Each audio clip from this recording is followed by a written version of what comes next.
Hey guys, welcome to the channel, Chopsticks and Trains. Usually we're somewhere in Asia, but today we're back with another video from the United States.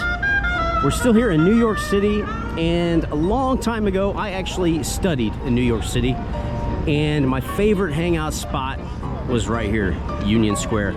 That was 20 years ago. I want to see how it is now. I'm gonna kind of just take a trip down memory lane, tell you guys what I used to get up to, tell you guys what the area used to look like, and see how it is now in 2025. Right off the bat, it's already awesome. We got this guy playing some good music.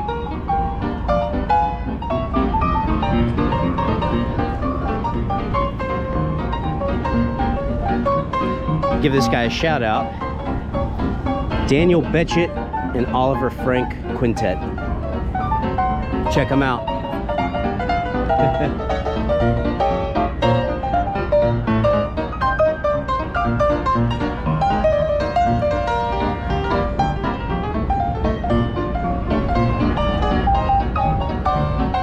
These guys are good. Here he comes. Oh yeah.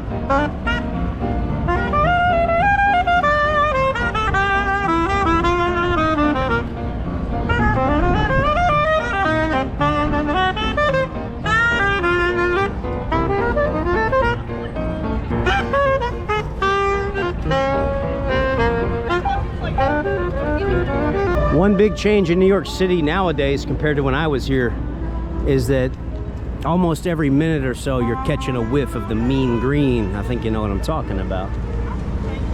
But back in the day, this isn't the area that I usually hung out in. The actual square is over this way, but I've passed through here so many times. I mean, I was here several times per week, not just sitting down doing nothing, but there was a reason, and I had some amazing memories here. And actually, it was from an experience that happened right here at this square that I think ultimately led me to go to China, where I have now spent more than a decade. I don't know if that would have happened if I didn't come to New York and especially hang out in the square, and we'll tell you guys more about that in a minute. I gotta say, based on just what I hear and what I see from the media, they make New York sound like an absolute shithole. But when I'm here, it's a lot better than I expected. It's not nearly as bad as what they portray it as. Of course, I mean, there's rough areas, don't get me wrong.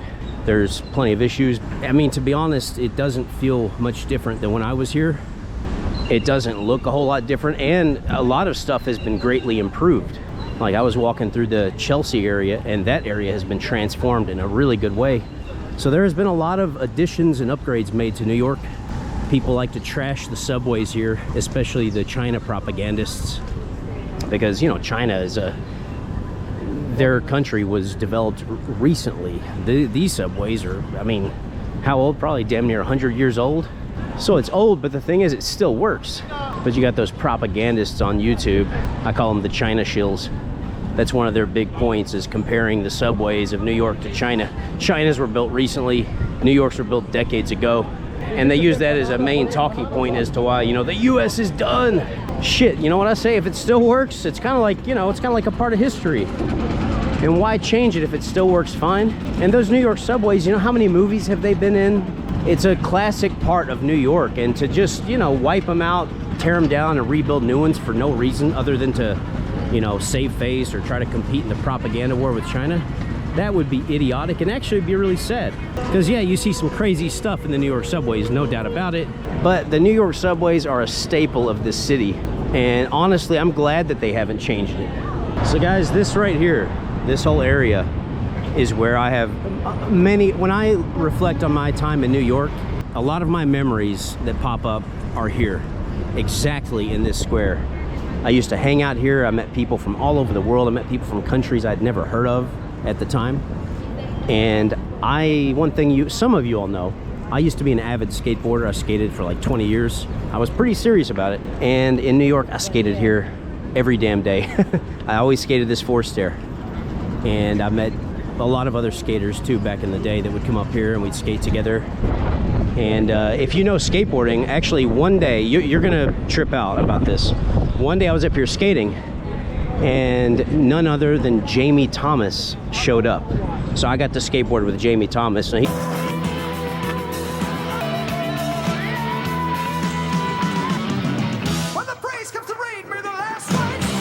he's like skateboarding royalty. Back in my generation, he was one of like the most famous skaters.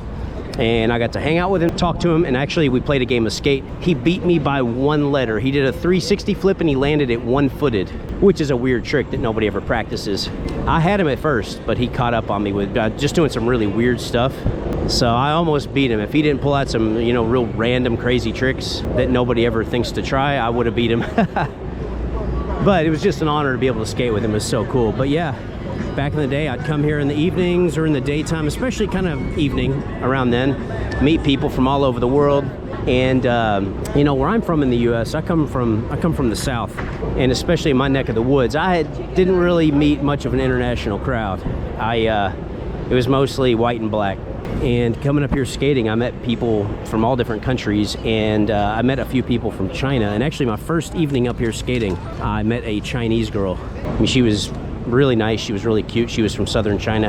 Her name was Cake. Kind of a funny name, right? That's her English name. Obviously not her real name. And we talked. She was super cute, super nice. We hung out a couple times after that. And that was really my first exposure to anything Chinese. So this is it, guys. New York, Union Square in 2025. Back in the day, there used to be a Virgin Megastore right over there that it was like you come here skating. After you get on skating, you go to the Virgin Megastore to look at music. I have so many good memories. And guess what? The Virgin Megastore is gone. It's now a Citibank. How boring is that? So to finish up this video, I mean, if you're not familiar with New York, this might not mean much to you, but if you are familiar with New York, you'll probably be interested in this, because Union Square is it's a special place. So today they've got something going on, some kind of outdoor market. You can get burritos over here, donuts, just all different types of food. Over here making some kind of sandwiches, I believe.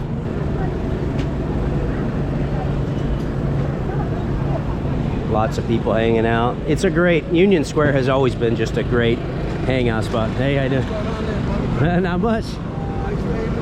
Yeah, it is. Beautiful day. You'll be in my YouTube video.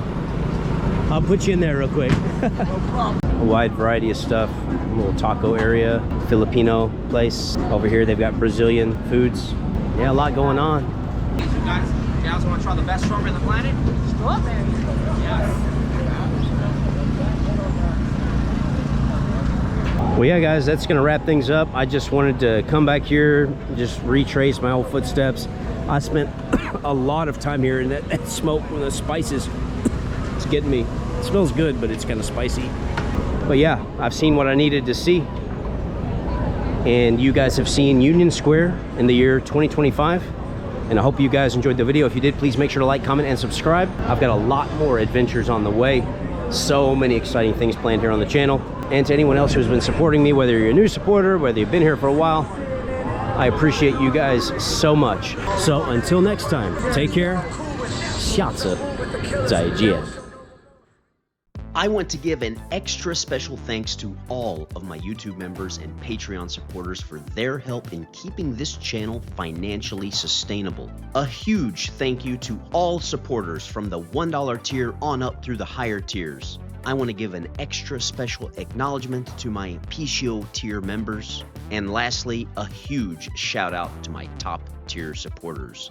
Lee, Martin S., David is Da Wei. Oh, and just so you know, you guys rock.